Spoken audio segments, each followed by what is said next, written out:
Romanosky here from Calgary, Canada, and I'm on my way from Calgary to Salmo, BC for a music festival, Shambhala Music Festival, in which I am likely the oldest person there, but that's okay. When I'm there, I feel young. So I'm making this journey in the 2020 Winnebago Boldt. And it's going to be an interesting exercise on how the Pure 3 lithium-ion battery pack does. Because it's Monday now. I'm just going through Fernie. I'm halfway to Salmo, where the festival is, and I'm going to be camping for 8 nights in total. I want to see if I have enough power to get me to last me through, particularly the fridge, which is kind of what I'm most worried about, because I brought enough food and frozen goods and so on to last me a week, and I'd hate for my fridge to give out partway through. I'm going to try to do a little blog entry every day for 7 days anyway. And let you know how the Boldt's doing and how this festival is doing, how I'm doing.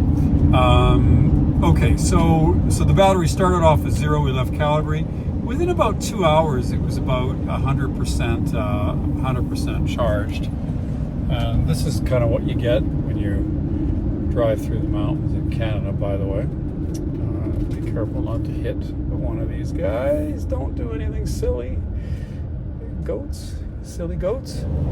Okay, so within a couple of hours the battery's fully charged, and to refresh, that is a 12.8 kilowatt hour lithium-ion battery pack that sits inside the coach under the bed. About 12 kilowatt hours are usable, and we've got a 7 kilowatt hour generator that runs when the engine gets to 1500 RPM. So if you divide 7 into 12, you get a bit under 2, and so that's a bit under 2 hours to charge it. You're not always running over 1500 RPM, but within about 2 hours, the battery pack was fully charged. That's awesome, because if it was a 12 volt system, like a normal, like even if they were lithium-ion batteries at 12 volt, there'd be no way you could charge them in 2 hours. It would take like all day. I'd have to actually probably charge them at home and then put them in the RV. Okay. So anyway, we set out on our 600 kilometer journey that takes 7 to 8 hours. Where the Boldt's got the 3-liter Mercedes turbo diesel engine.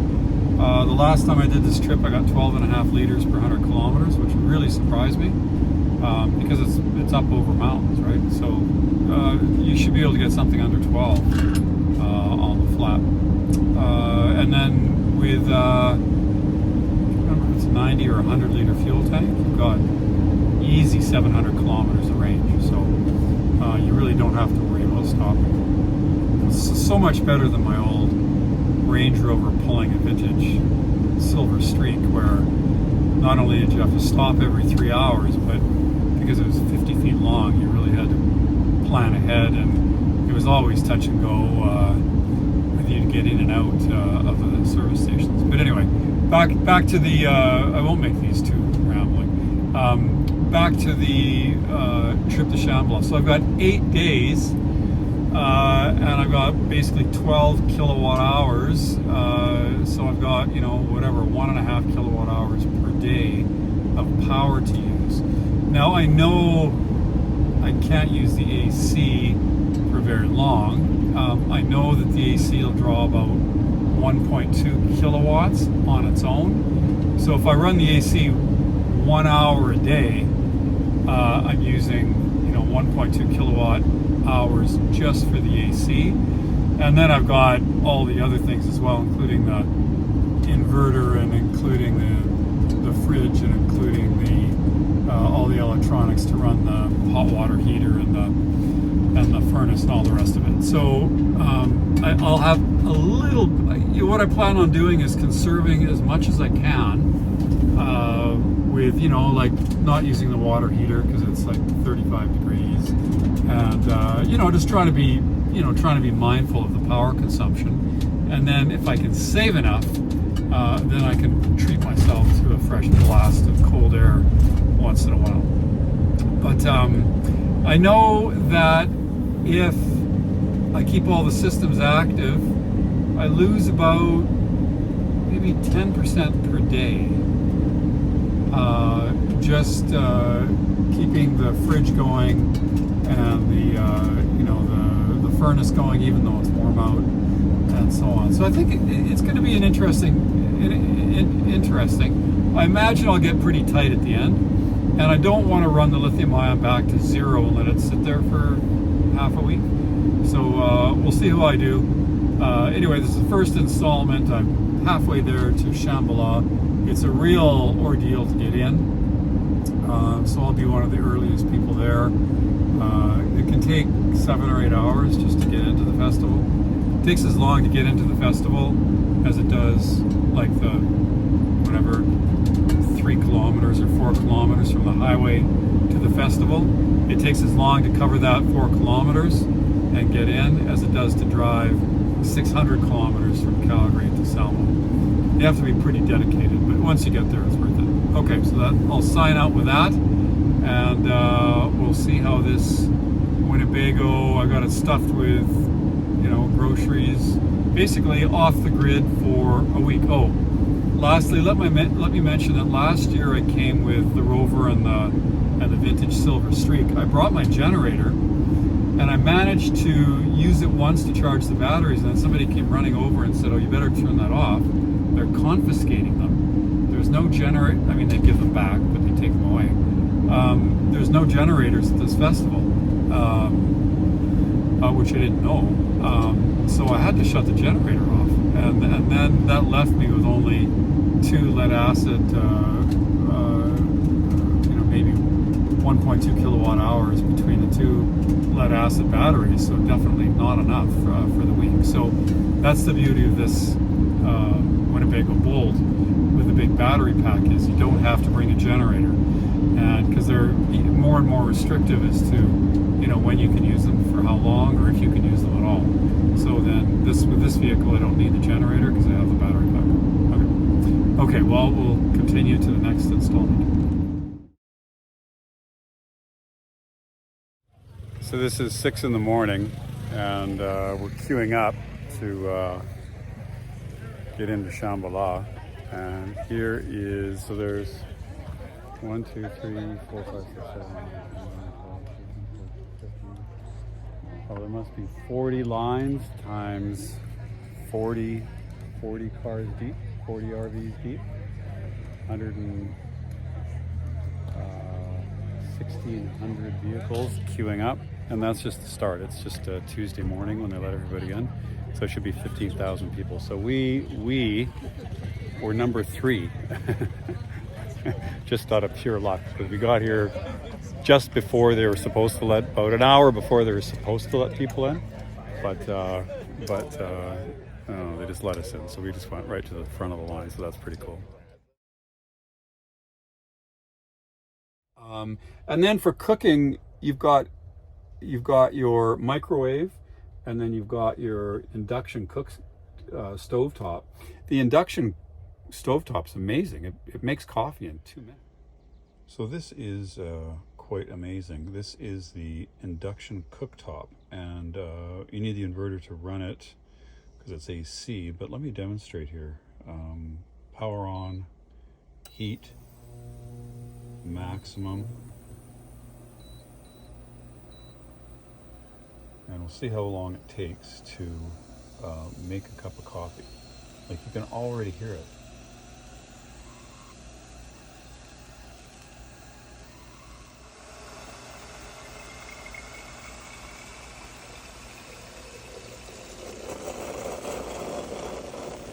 So there we have it, under 2 minutes. At home on my glass top electric stove, it's 5. And my gas burner and my other trailer, it's maybe 4. 2 minutes is like unbelievable. And it boils water in like, not much longer than that. It's I don't know how it does it, but it's extremely fast. It boils water in like, I don't know, 4 minutes or something like that. I've never had a stove which was that quick to like heat stuff up. I'm actually want to read more about it and figure out how it does it.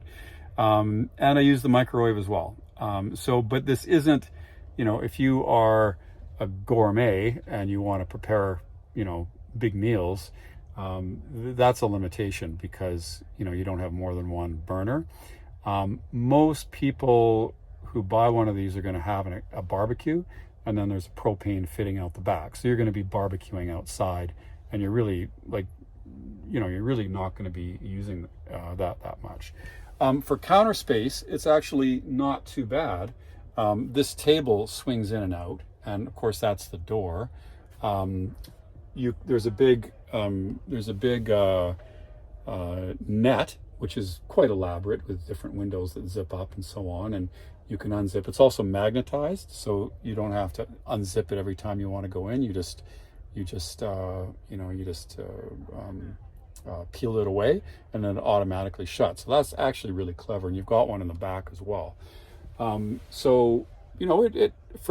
This vehicle, I think, was fair to say designed for 2 people who have an accessory barbecue and who I've made nice meals with it, but I think with the barbecue, the microwave, and the burner, then I think you're all set. The fridge doesn't look that big, but it's surprisingly deep. So I don't know if you can kind of see in there. It isn't that tall, but the fridge goes the full width of the countertop, so it actually is it is considerable in its volume, and the freezer as well. So I actually got a lot more food in there than I thought. Okay, so that's camping for a week with the Winnebago Boldt. And so now here we go on Wednesday night, and I started the day at about 82%, and 9 o'clock in the morning. So it's run all day, and I haven't lost any charge. That's the DC to DC converter, and that orange light's flashing, and this thing's actually hot to the touch. And so this is what's converting the solar energy from the 230 watt panels on the roof and feeding the battery. So when it goes to off the grid, power is just one thing. You've got your fresh water supply. You've got your tanks, so you can run out of water. Your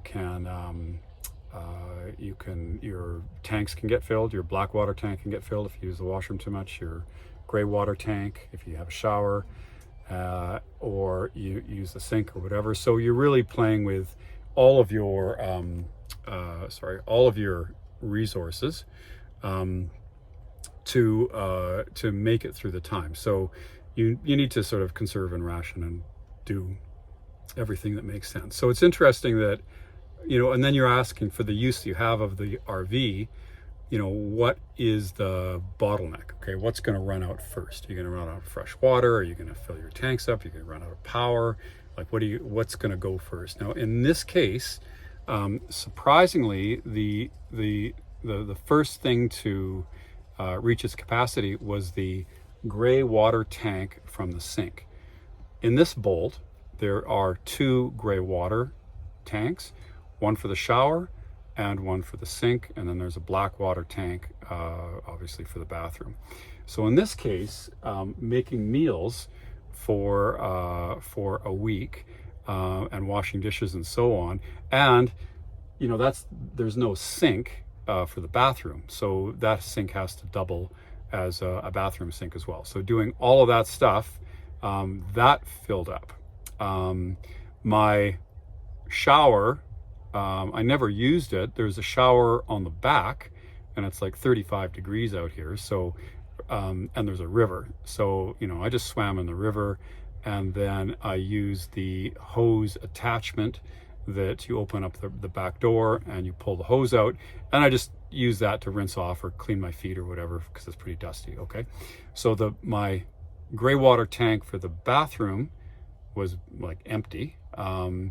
My black water tank was virtually empty because I just used the washrooms on site. But my gray water tank for the sink was full. And in fact, this morning it was so full that I was starting to see the level rise in the sink. So I needed to do something about it, or I didn't want that sloshing around. And so I had some big water bottles, and it was easy enough for me just to go drain some of the gray water into those bottles, and I'll just dispose of those. Now, if I wanted to, I could bring them in and put them down the toilet, because the black water tank's empty.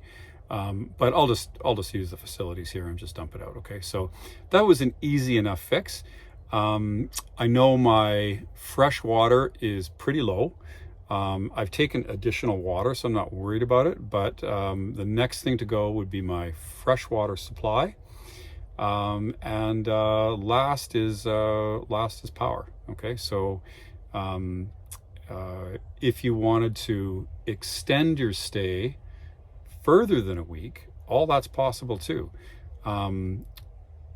What you'd need to do is find a solution. You'd either like cook outside and camp, and then just wash your dishes outside, or be efficient to ration it that way, or you could do what I did and then just drain the gray water into big, I had big 4-liter bottles of water or whatever can, and then keep that capacity. So with power, you probably couldn't go too much more than a week, and keeping in mind that I'm in the middle of a farmer's field. It's in the interior of BC. It's very sunny, and the solar is actually helping a lot. So if I was camping in the shade, obviously the solar cells wouldn't work as well. If I was cooking for more than myself, if I had my kids with me, there's a lot more mess and a lot more water and so on. But you could stay out here quite a while. You can add auxiliary solar, because there's another port on the roof that'll take another solar panel, and there's also a port on the side of the vehicle, so you can add quite a bit more solar. So if you have a Winnebago Boldt with a Pure 3 energy system, power is absolutely plentiful. You don't have to worry about that. If you cook a lot and are washing your dishes inside and so on, then the gray water tank for the sink is pretty small. It filled up pretty quickly. That being said, I wasn't really watching that. I was more concerned about the power. I could have been more efficient with the water, but that you'd want a solution for that if you had more use, you're cooking more and so on. So that's a limitation. Okay, so it is 7 o'clock on Thursday. So we've been here all day Tuesday, all day Wednesday, all day Thursday. I started the day with around this 72%, and it's held its charge. Actually, and despite the fact that it's been mostly cloudy all day, it's cleared up a bit now, but it was raining for a while. So I'm actually surprised. It didn't seem to make that much difference whether it was 35 or 22 with clear skies or lots of cloud cover. It actually still, it didn't have that much difference in the state of charge. Okay, so it's now Thursday night. I've got Friday, Saturday, Sunday to go. I've got 70%. So it looks like I'm pretty good on power. If I go to my tanks, tank level here, I can see that I'm, the propane is basically not on, so that hasn't changed. I haven't really used the washrooms here, so the shower's empty, which makes sense. I haven't used it. But the sink is not very big. So I've used 2/3 of that, and I've only got 1/3 of a tank of fresh water. And I haven't been Boldt. Next, just let's talk about packaging and the layout of this car, or the RV, and the Boldt BL versus, which this is, and the KL. So we've got, we start with a 3500 Sprinter chassis. It's 23 feet long. There are lots of manufacturers who make RVs on that platform. Okay, so, and it comes from Mercedes. It's a new, I think for 19 was a new model, and it's significant in that it still has the 3-liter turbo diesel. Now the new Sprinters are 2-liter, which seems not a big enough displacement to propel a vehicle with an 11,000 pound gross weight and a 5,000 pound towing limit with 2-liter engine. Like, I just can't get my head around that. It's a highly stressed engine. For a big heavy vehicle, which this is, it seems to me you want a large engine that doesn't work as hard. I think Mercedes has managed it brilliantly with a 3-liter turbo diesel, because it has enough power. It's reasonably refined, and it gets, it gets 12 liters per 100 kilometers. It gets the same fuel economy as any number of my big V8 SUVs and cars do, and this thing's twice as big, and has a frontal area that's like literally twice as big. Okay, you start with this Mercedes chassis. You get all the driver aids, the adaptive cruise and blind spot assist, and you have all kinds of there's like 20 of them, 10 of them anyway. Cross wind assist and pedestrian detection and lane departure warning, and this is all active stuff. If you're backing up and it thinks you're going to hit something, it'll lock the brakes on you. Okay, so it's got all that stuff. And then what do you do? Well, and why is the Boldt different? The Boldt differentiates itself with the battery system. So, this is not just a bunch of batteries. This is a big battery pack. It's thermally managed. It has, it has power electronics to manage the battery. You've got AC and DC going into the battery, and then you've got AC and DC going out of the battery, and there needs to be all the right power electronics, so there's no bottleneck when it comes to discharging or charging, and discharging from multiple different ways and charging from multiple different ways. So all that gets pretty complex.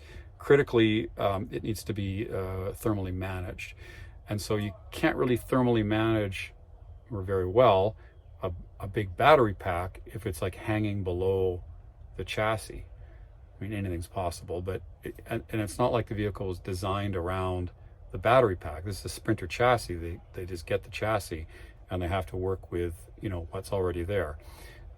That's different than a ground up vehicle where you can plan stuff from the beginning. Okay, so anyway, where's the battery pack going to go? Well, it needs to go in the coach, because it needs to be thermally managed. You can't stick it outside and go for a drive when it's 20 below, and you would take a lot of energy to keep it warm. Okay, so you need that, and so that takes a little bit of space away from other things that could be there. So that's one kind of compromise, packaging compromise, I suppose, with the battery pack. A happy compromise, in my opinion. Okay, and then the Boldt, I think, takes that a few steps further, and it's like, well, if this big battery pack is in the coach, well, maybe we should make this a 3-season or a 4-season RV and plumb everything in the coach, so all the water lines critically. Hanging below the coach body under the chassis, all you have are the tanks, and they all have heating pads under them. And the Boldt has the latest generation of insulation. Okay, so we have all of the mechanical bits tucked up in the coach, and just the tanks have electric pads. So now we've got a vehicle that you can tour with in the winter, and you don't have to worry about frozen lines all the time. Okay, I don't think you can. I think at minus 20 below Celsius, then you'll probably start to have some problems. But I think but I don't know anybody's going to do that. I suppose if you wanted to ski and park it all day at a ski resort, and it was colder than minus 20, I don't think you'd want to do that. It might risk getting the battery pack below a threshold, and then it has to be warmed up gradually. Electric cars obviously can do it too, but it uses a lot of power to bring the battery to a temperature where then it can accept the charge. So I don't think this is a ski vehicle. I don't think so.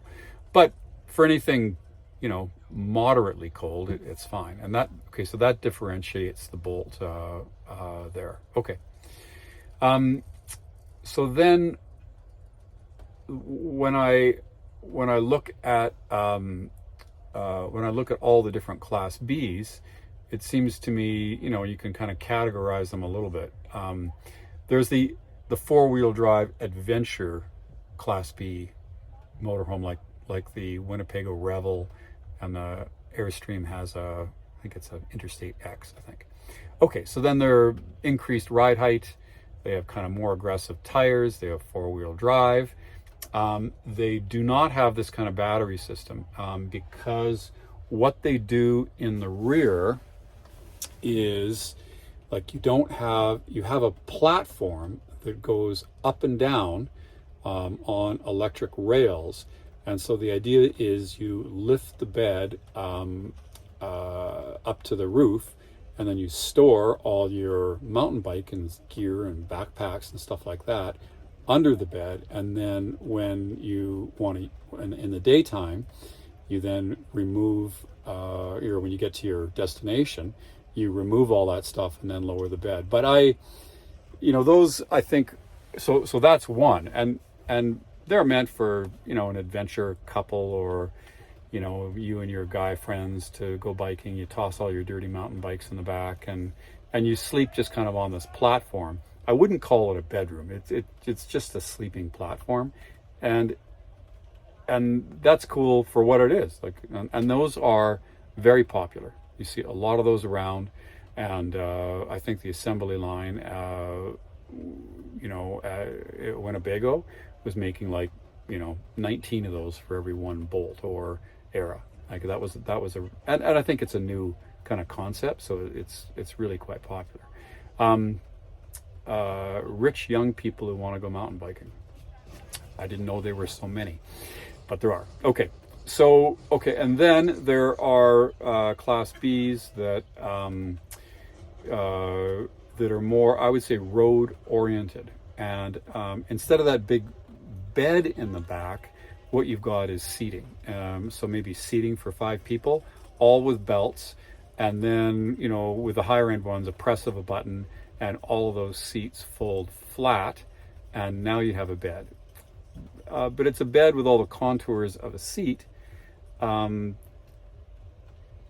it's not, so there's a little bit of work that you need to do with a mattress topper and so on to make it kind of a nice bedroom. But those vehicles, if you're transporting people a lot, that makes sense. And often they have more, fancier interiors, I would say. Anyway, there's more like an executive express kind of a idea rather than a camper van. Okay, so there's several of those out there. And then there's the Class Bs, which are meant for couples who go touring. they're made around 2 people. And then there's various, orientations and various floor plans within the models, like the Boldt has a BL, which this is, or KL. Now, I think what they started with is, you only have so much space, so what do you prioritize? And I think with the Boldt, the BL, they prioritize the bedroom. Okay, so let's just look at this back here. Okay, so you've got this beautiful, almost a king-size bed, and of course there's blinds and all sorts of TV sets and so on. But this is very comfortable. It's virtually the same as, get a better view of it there. This is like virtually the same as a bed in your bedroom at home. So the Boldt BL has this configuration, and if you want to prioritize, having a nice cozy bedroom, then this is, I think, the best Class B on the market in terms of that, because I don't think I've seen another Class B with a bed that's that large, that square, and that comfortable. And if you consider that, of all the time that you spend in your Class B, most of it's going to be right in the bedroom. And if you have an RV that is designed for a couple, I don't have to say too much about that, but that would be important to me. Some of them have, 2 twin beds, which seem to be popular. I don't know why. You'd think you'd want 1 bed if you're traveling with your partner, but I guess there's other people that want 2. Okay, so anyway, enough about that. So that is unique to the BL. The Boldt KL has a different arrangement. It has the bathroom in the rear, so it's almost like it prioritizes the bathroom, maybe a bathroom and kitchen, because the KL has a convection oven. It does away with the 3rd seat. Okay, so let me show you that here. This kind of folds out into a bed. I can show you that later. And the KL does without that. It gives you a little bit more storage. It gives you a bathroom in the back, and there's some advantages to that. Like if you come back from a day and you're dirty or something like that, you can open up the rear doors, step into the bathroom, or just use the bathroom without having to go through the coach. Okay, so that is what the KL, I think, prioritizes. And also you have a little bit more elaborate kitchen, and they did away with that third seat, so it's a 2-passenger vehicle, not a 3 like the Boldt is, and you get a little bit more storage for that. Okay, so that's but the drawback is that you've got the bath in the back, and then you've got kind of 2 single beds on either side in the middle of the coach, but they don't line up evenly. So one's longer than the other. So if you have a couple and one guy's tall and the wife's short, then it's maybe works. I don't know. I don't really understand that layout, but there's certain advantage to it. One of them is the rear bath. You can, if you're in the middle of nowhere, you can leave the the rear doors open. You can take a shower, maybe a nicer shower, I suppose. The bath in this, I'll show that to you, is, it's just a bathroom. There's nothing, it's a little bit tight in there, at least if you're over 6 feet tall, and it's just place to take a shower, go to the bathroom. There's nothing more to it than that. The one in the KL, because you can open up the rear doors, you could have kind of a shower and with the doors open, there's a nice breeze there. It's just, you don't have to enter the coach to use the bathroom. So if the bathroom was the most important thing, then maybe the KL is a better choice. But the bed here is far nicer in my opinion than the one on the KL. Okay, so I guess where I'm going with this is, of all the Class Bs out there, you know, where does the Bolt sit in the market? Okay, well, if you want to take your mountain bikes and go off-road and climb up some path and, you know, get dirty and have a place for your dirty bikes, and you don't really care about where you sleep, you just need a platform, then, you know, the Revel or the Interstate X, there's a few that are similar. Winnebago and Airstream are probably the two, you know, on the high end side of things, the two competitors. Okay, so there's that. If you want to transport more people than two, then the Airstream Interstate or some of the other Class Bs have better seating, more resolved 3-point belts, better orientation of how the passengers sit.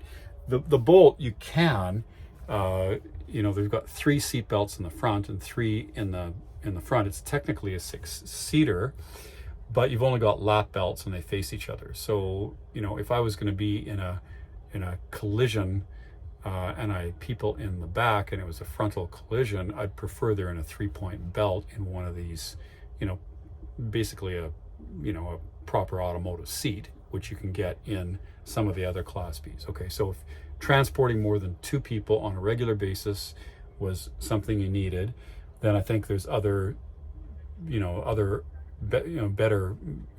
R Class Bs for that. Okay,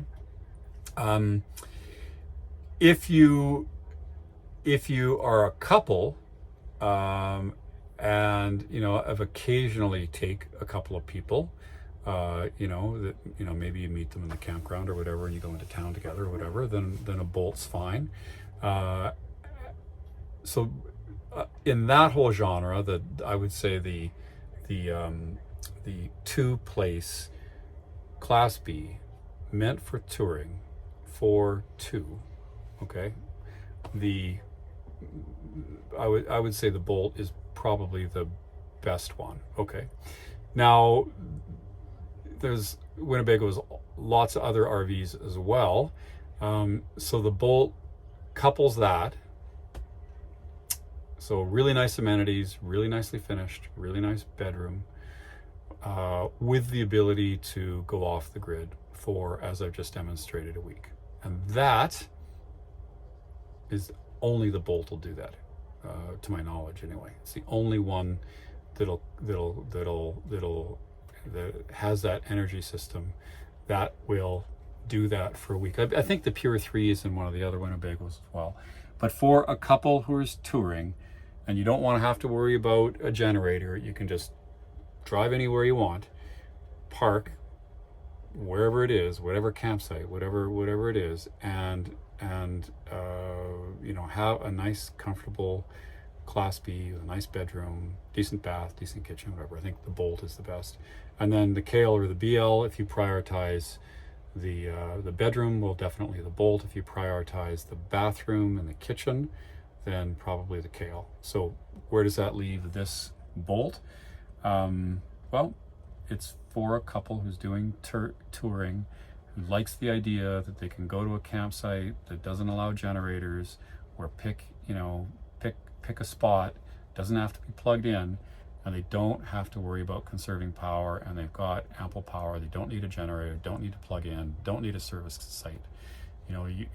These service sites almost impossible to book, at least in these areas. They're always full. Like, they're virtually impossible. However, the unserviced sites, there's a good chunk of the campgrounds, at least the provincial ones in BC and Alberta, where they don't pre-book. If you just show up, you'll get a spot. It won't be serviced, so you can it gives you so much more freedom to go somewhere and, feel like stopping one place or another, roll up to the campsite, and do you have any space? Yeah, we have an unserviced spot. It's up there in the trees. It's beautiful. Take this car or take this RV and don't worry about it. Okay, so this is Friday morning at 9 o'clock, and we're just a smidge under 50%. And so now I just have all day Saturday and Sunday. And then on Monday, we start the journey home and we charge the battery back to full. So I've got lots of battery and I wanted to conserve it just to make sure I had enough. But, you know, now I could even turn on the AC if I wanted for a while, or do a bunch of other things, because I do have excess power. So no problem, it looks at this point, to last the week, running the fridge and the water pump and the heater in the mornings and so on. Heater's propane, but the fan's electric. You know, later today, at the end of the day, I don't expect it'll move, just because I've got, you know, the full, you know, I've got the solar power all day long and bright sunshine. So it'll go down maybe to 40 a little bit once I make dinner at the end of the day, and then you know, but it looks like I have adequate power for the next couple days. So for the last section, I'm going to just show you in detail the storage, just so you get an idea of, you know, where you can put stuff, how much stuff you can take with you. So I'm just going to go through it kind of cupboard by cupboard here, and I'll show you what's in it. Okay, so you've got these front captain's chairs. They both swivel. You know, I've got one swiveled and one not. You know, there's obviously you can throw some stuff in the front. Above here, I've got a pretty deep shelf, and I've got 3 large knapsacks, bags, and so on. So there's quite a bit of storage up there. And again, it's open. Also, we have the blinds for the front window that I don't have installed, but they live there too. Okay, so anything in a bag, I put up there. Now this cupboard here, this has that's the DC to DC converter, and that well, it says DC to DC charger, but it's a converter. And what that's going to do is take the DC from the solar cells and step up the voltage and put it in the like 50 volt or whatever it is, 52 volt system. And you can see that amber light means that it is accepting charge from the solar cells. And I just put my electronics in there. There's electrical outlets and USBs like everywhere. And this switch here is that powers the amplifier for the Wi-Fi, the WinGuard. So that I figured I'd just leave this as electronics.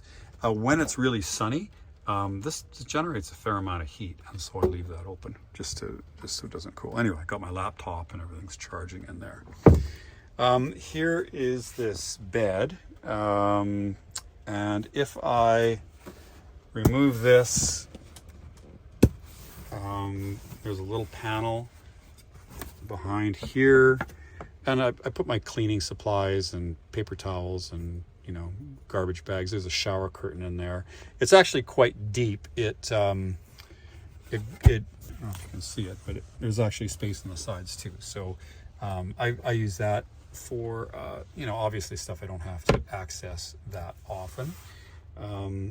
If I take these cushions off, this under here is the big furnace. And it's really wonderful, actually.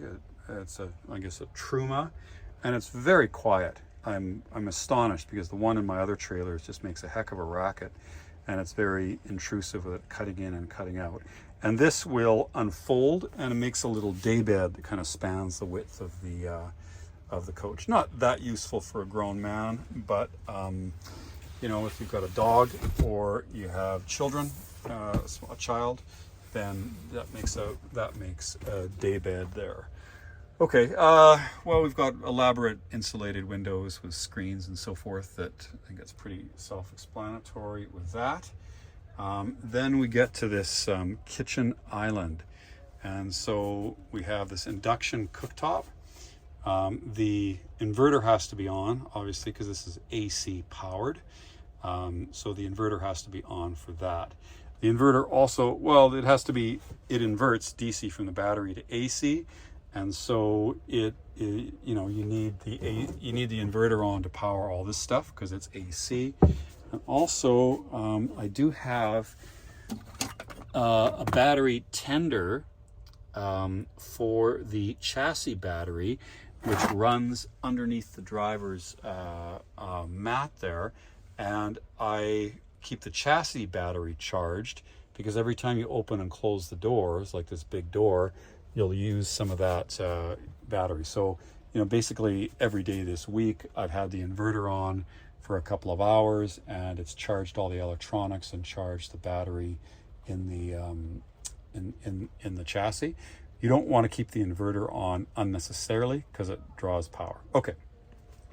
We've got our induction cooktop, which is amazing for boiling water, for making coffee. I'm astonished at how quickly it heats. I've never seen anything like it. Like literally, I've been making coffee in that pot for years, and it's always about 5 minutes. This is like, I timed it, it's 2 minutes. We have all kinds of AC plugs and lights and so forth, USBs. This is a little juicer that I have, and you know, my frozen, you know, I just use frozen food or frozen berries, and you know, that makes juice really quickly. And then we've got the sink, and the undersurface is bamboo.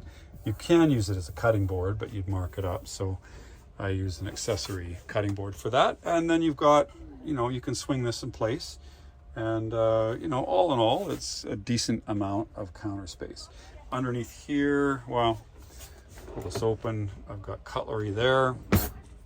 I've got a good sized microwave, like a full-size microwave.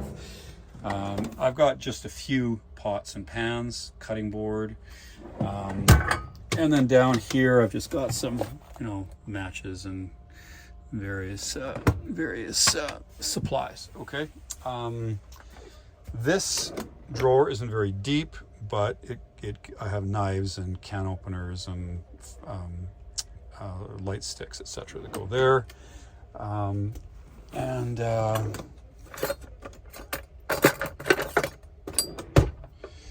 And then the fridge, I think I've showed you, and it is like, actually, you can see that. It is actually really quite deep. It holds a lot of stuff, a lot more than you think when you just look at it. And as well, you know, the freezer. Okay, so all that actually works pretty well. All right, so up with these overhead bins here. I've got a mismatch of stuff here. This is where I keep the kettle coffee maker and juicer and my coffee supplies and some spare towels. Okay, so that's there. And this one I've got my dishes, and then I've put these pegs are in there to hold the dishes in place. So not that much, you know, it's not that many dishes. I forgot to bring some mugs, so I'll get a place for those, but I'll keep my dishes there. We've got our TV set and the sound bar, which is then locked against the wall. For this one, I just put in some bathroom supplies. That could be better used. You know, that probably should be closed, and I could put the bathroom supplies like in the bathroom. But anyway, I've got lots of room there. This is the largest cabinet, and I use that for bedding. So all the pillows and all the duvets and all that kind of stuff, then that fills that up. And it'll also, you know, there's lots of room in there for all kinds of stuff. It's really quite deep. I'm at a music festival, so I don't really have like a lot of clothes. So, you know, I just put them in this drawer. I suppose if you are a couple, then, and you're traveling, you know, and you're not in the middle of a farm and a music festival in the interior of BC, you could probably use all three of these for clothes. And then for the bathroom supplies, there's lots of room in the bathroom. They could go there. And then the bedding, there's no reason why you just can't keep the bedding, like just leave it like that when you're traveling. or you could, you could just fold it up and use half of it or something like that. Okay, so that would be probably more typical. And then in this cabinet here, I've got my pantry and all my food. Now there's also a clothing bar in there, and so you could reconfigure that to hang, shirts or whatever you wanted if you wanted to. But I'm using this one for food. And in the bathroom here, I really haven't used that. There's a handle, there's a rack. I think what I would do is like maybe hang something from that, and then have it all with all your supplies. There's a window and toilet and the shower head. There's a nice light. There's an air vent. It's nice. It's a little small if you're 6 feet, but it's workable, and it's not something I care about too much. So it just kind of does the job. And you could also put a shower curtain. The toilet's like a proper size. Got a bamboo floor. There's the drain for the shower. You need to pump out the water, so you need to turn that pump on, so it's not a straight drain into a tank. And it works for all. I haven't actually taken a shower in it. If you're going for a week, it would just use way too much water. I prefer the hose out the back of the camper. All right.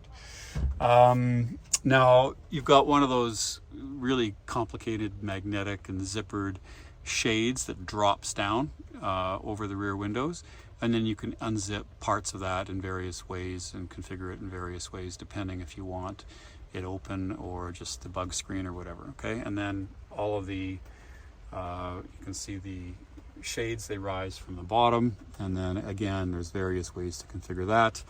You've got these there's a racking system which you can move around, and these guys fold down as well, and they're surprisingly useful as well. Okay, so you got speakers in the rear. Those are not connected to the sound bar. Those are the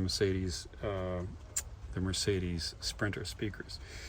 Now, I've put a mattress topper on top of this, which you don't need.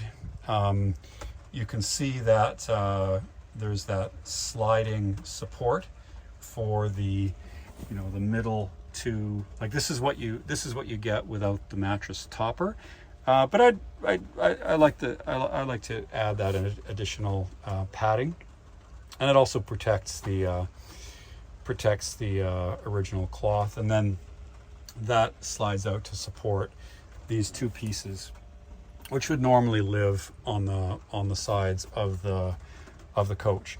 Now there is some storage underneath each side, and these are like plastic bins that can have wet stuff in them, and so there's room for water hose, propane hose,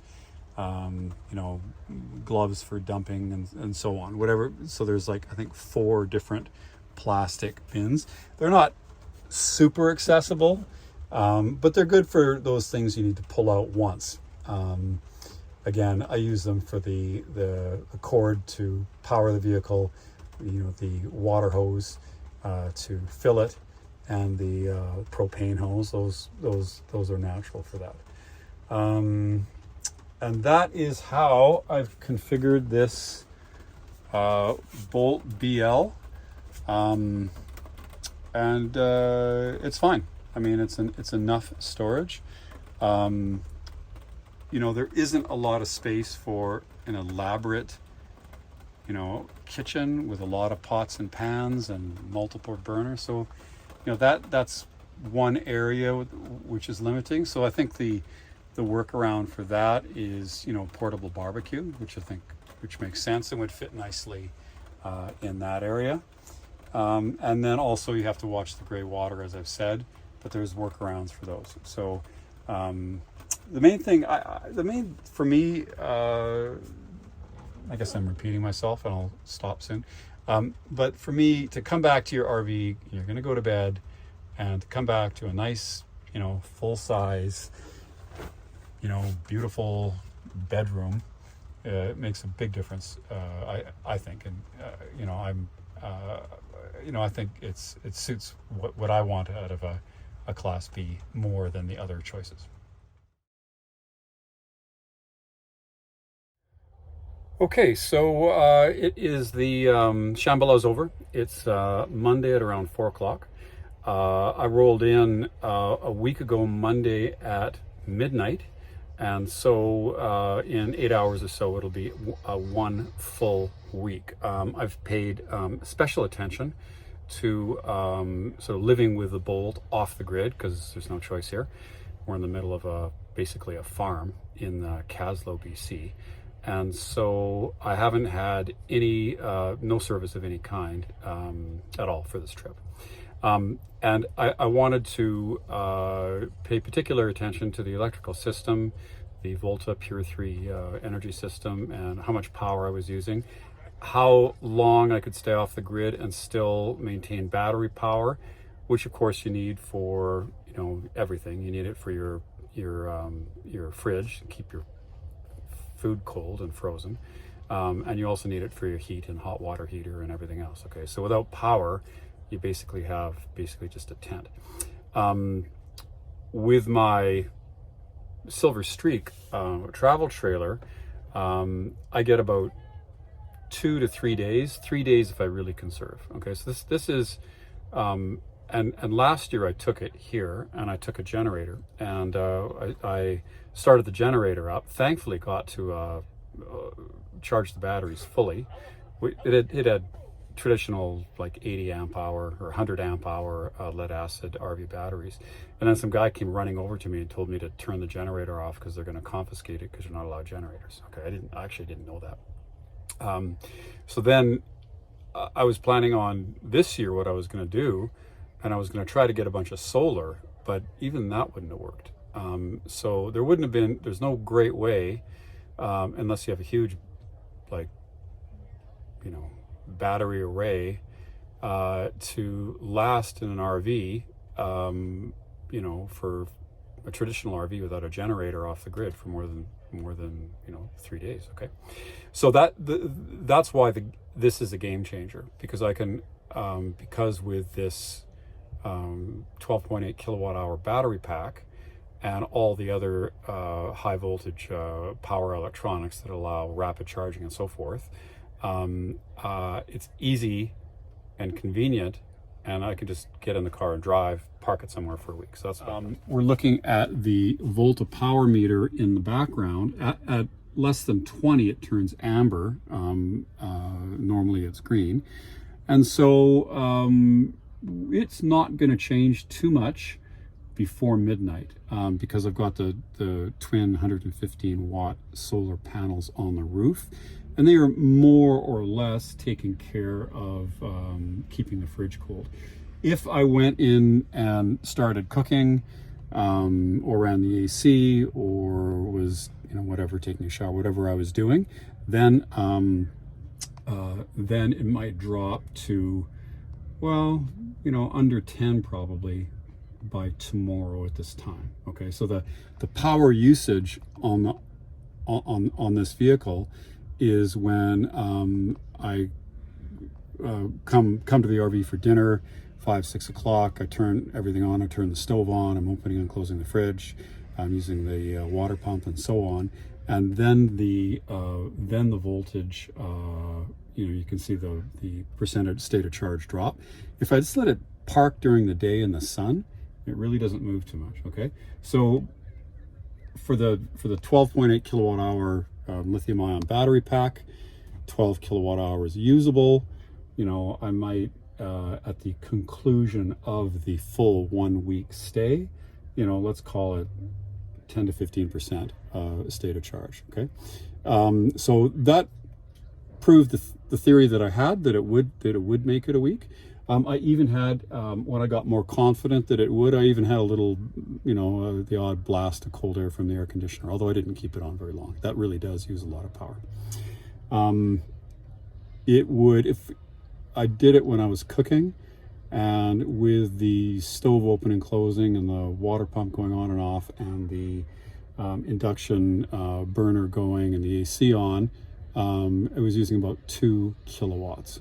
So if all I did was that, you know, then I've got maybe, you know, a day or something like that, 5 hours of that. But that's not how you live in an RV. You only use that stuff for a short period of time. You're not going to go camping and then just stay in your RV for a week. You know, you do what you need to do in the RV and you sleep here and you go out and, in this case, enjoy the festival, come back to the RV, clean yourself up, make dinner, etc. Okay, so that's a full week. So I'm impressed with that. Now, okay, well, it's Tuesday, 5 in the morning, 5:08 in the morning. So it is 1 week and 5 hours since I arrived at the Shambhala Music Festival. For the battery, you can see the Volta power meter in my background is glowing green, or sorry, amber, and it very briefly touched red when I made coffee this morning, indicating less than 10%. Just on the access road out of here, it went above 10, and now it's amber, and it stays that way until I think 20%, and then it's green. Anyway, so we rolled in a week and 5 hours ago with 100% charge, and we left with 10% charge. That being said, you know, I managed it. And you know, when I found that I had excess power, you know, I allowed myself to use the AC and some other things. So I could have gone a little bit more if I wanted to. I still have fresh water, although I can't have much left. My gray water tank for the sink is full again. I used that up a couple of days ago, and my gray water tank for the shower is empty, and my black water tank for the bathroom, I don't know, might have a quarter of a tank in it. So just the way I used the RV over the week, you know, I didn't, you know, I didn't equalize all the tanks, just because, you know, I was at the festival using the bathrooms there and not in the RV, and you know, you can't take a shower if you're trying to boondock for a week. Okay, so I'm on my way back to Calgary. It's interesting. It's interesting that the advantages some of the fuel consumption has on the Mercedes Sprinter van. For instance, Salmo lives on the other side of a mountain pass, Salmo Pass. The next filling station or town is Creston. It's only about 75, 80 kilometers away. However, it's an 8% grade for, like, you know, half of that, and then 8% grade for the other half of that. So when I took my Range Rover and the Silver Streak, were 12,500 pounds all up, and hauling that up 40 kilometers, 8% grade, uses an awful lot of fuel. So remember last year when I got out, I filled up in Creston, but I was unsure if I could make the climb back over the pass and get to Creston and fill up again. I just didn't. I mean, I thought I probably could, but I didn't know for sure. So I wanted to go to Salmo, which, you know, was only 10 kilometers from the festival, and fill up, and then go, you know, have a full tank going across the mountain. The only problem with that was that leaving the festival, there's security checks and police checks, and they can be, you know, an hour, because they want to make sure everybody's sober when they get on the highway. So there's a security check going east, and there's a security check going west. Well, the problem is I had to go through the security check to go to 10 kilometers to Salmo to fill up with gas, which was an hour, and then I had to go back. the other way and go through another security check, which was an hour. So it took me filling up with gas just to make sure I could get over the mountain pass was 2 hours. So with the Sprinter van, I filled up in Creston as I did with the Rover. The only difference is I have 3/4 of a tank. So there's no problem whatsoever me going over the pass, and there's no need for me to stop for gas in Salmo. So these little things add up, you know, with a Class B, where, you know, with their ease of, you know, just general ease of doing stuff with it, and fuel consumption is one of them. So anyway, I'm back on the road. I'm very pleased that I made it the whole week, and you know, I had to empty a little bit of the gray water out into bottles just to continue to do my dishes and stuff like that. But I had enough fresh water, and I had enough power, and the Bolt was a very comfortable,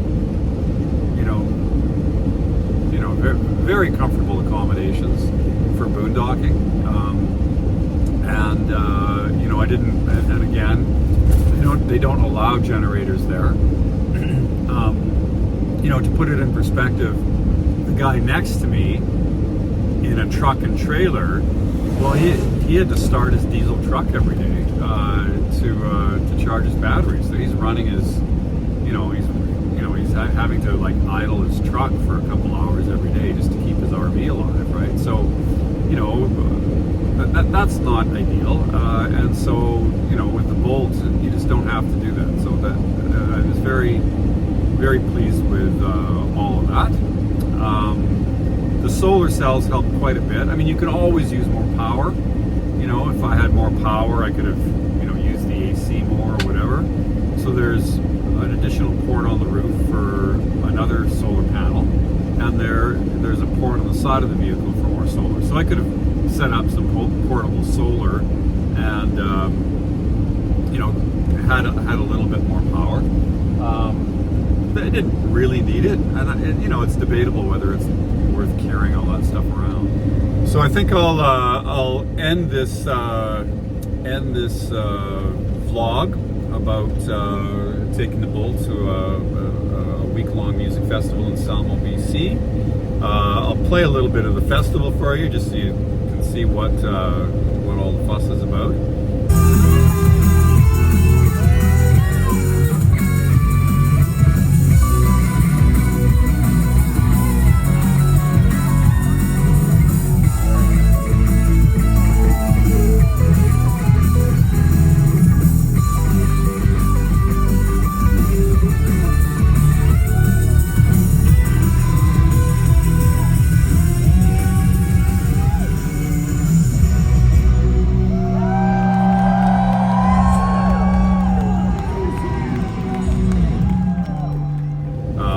Shambhala is not for everybody, but and like I said, I'm possibly the oldest person there, but it makes me feel young, and I perhaps relive a little bit of my youth. It takes 20 years off me, at least for a week, so that's a valid reason to go. Had a good excuse to like exercise the Bolt. So I also have this 30-foot Silver Streak travel trailer and a Range Rover, and it's much more of a hassle to get it up there, to fuel it, to park it, to maneuver it, to set it up, or whatever. I just went on my own, and so clearly the Class B is just far easier device for enjoying the festival. I have 3 kids, and so when I go camping with them, I probably, we could do it in the Class B, but it would be tight, and I wouldn't be able to do it for a week, I don't think, because of all the cooking and cleaning that you need to do with 3 kids. And so for that, I think I need my big 30-foot trailer. Plus, the Bolt doesn't have a lot of room for bikes and kayaks and canoes and stuff like that. So for kids, you know, I need the SUV, and with, you know, I can put the canoe on the top, and, you know, we need the space just to, you know, for sleeping and whatever. So this is you know, for 2 or 3 people, probably 2, and it really is a fantastic device, you know, for touring. You know, I parallel park this thing in downtown Calgary. It's manageable. It gets, you know, 12.5 liters going up and down per 100 kilometers, going up and down mountains. Probably 11 or 12 on the flat. The range is excellent. The driver aids are quite impressive, like the automatic headlights and stuff like that work really well. You know, the Mercedes always does a good job of safety and so forth, and driver aids and visibility and windshield wipers, all those things you might not think about when you're shopping for an RV, or a car. But when you use them and get used to them, you know, you appreciate it. And I'm a long-term Mercedes owner for cars. I've been driving Mercedes cars for 25 years, and you know, there's a lot of thought and engineering that goes into the vehicles, which, you know, justifies the